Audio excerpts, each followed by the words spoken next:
Hello musicians. In this tutorial I'm going to show you how to play Mason's Apron, and we're going to go through all the different little technical challenges there are in Mason's Apron to help you get set up so you can play it. So hang tight.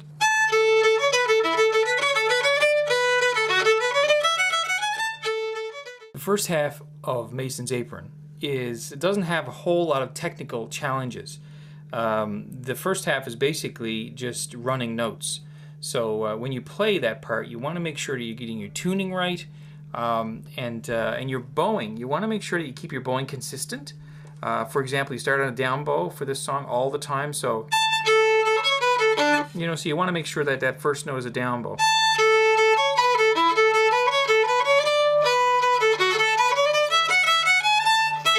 So it will end up you're on the proper bow all the time. So keep your bows consistent. Now the other thing too is small bows. You don't want to be wallowing around big bows. Try to stay in the middle of the bow, and try to keep your bows maybe for the running notes maybe 2 inches long.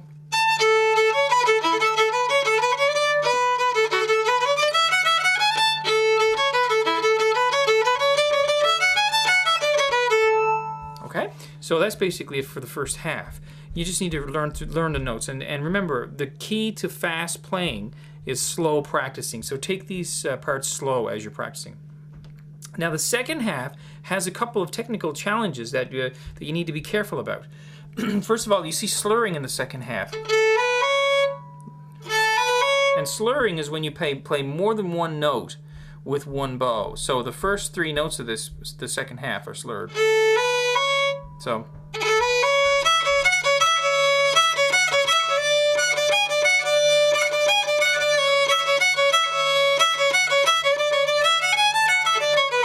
now there are some slurs, so be careful of those. And the way slurs are marked in music, it's usually a little curve, like a little curve that's over a couple of notes or under a couple of notes. 3 notes, 2 notes, 4 notes, whatever. You can practice doing slurring with your scale, and be sure to watch the other video on the A scale for this song, because it's part of your warm-up, and it's very important to make sure you have your scale under your fingers before you even try the song.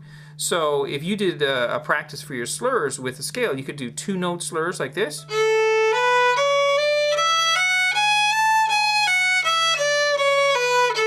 And that will be a 2-note slur on the A scale. So you're 2 notes for every bow, like that. Now, the other technical issue in this one is when you have to cover more than one string at a time. Now, just check this out with my left hand. You want to make sure that when I get to that part, you can actually see with my fingers that I'm actually have my first finger and my second finger on 2 separate strings. I'm covering an F sharp on my first finger on the E string, and I'm covering a C sharp on my A string. So see, so I actually do that. So if you watch from this angle, you'll see my first finger go off and on.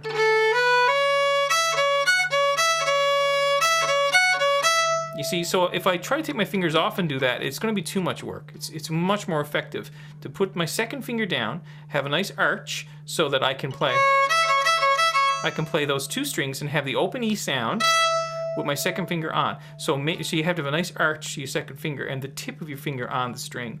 And then my first finger can then go on and off on that F sharp when need be. And then, as the song progresses, you'll see I do it again, another kind of arrangement.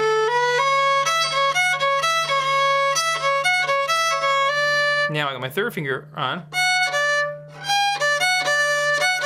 So now I got my third finger and my first finger on. My first finger is on the F sharp, on the E string. That's right here. And my third finger is on the A, and the D on the A string, which would give it this. So and my second finger then is going on and off on that G sharp right here on the E string. So I'll just play it slowly with those 2 little patterns.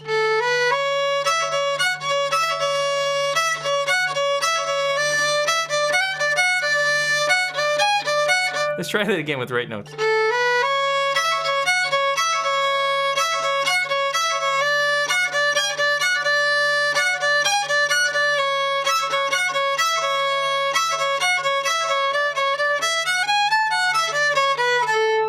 Okay, so you want to get those fingers down and get those patterns nice and smooth.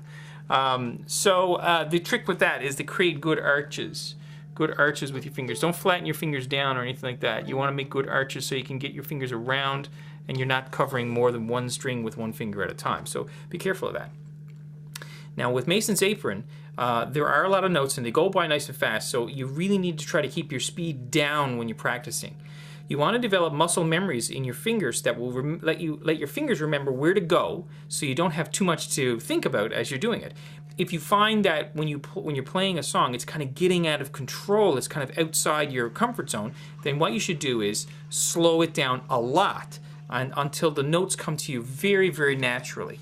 If I was practicing this song, if I was learning it as a new song, I was practicing it, I'd be looking at this kind of speed. That kind of speed, nice and slow. And play at that speed.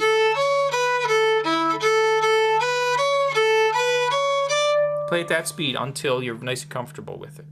Now, I'm going to also play for you a slow version of this song so you can practice with the slow version and play along with me. So feel free to do that. And I also have another version of this one will be at full speed and you can play along with me on that one too. So we can try it together, a little bit of a jam.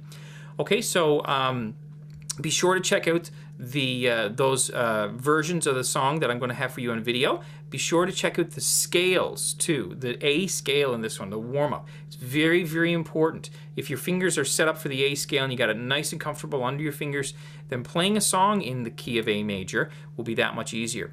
Okay, so check out all the videos in this series for this song. If you like this video, give it a thumbs up.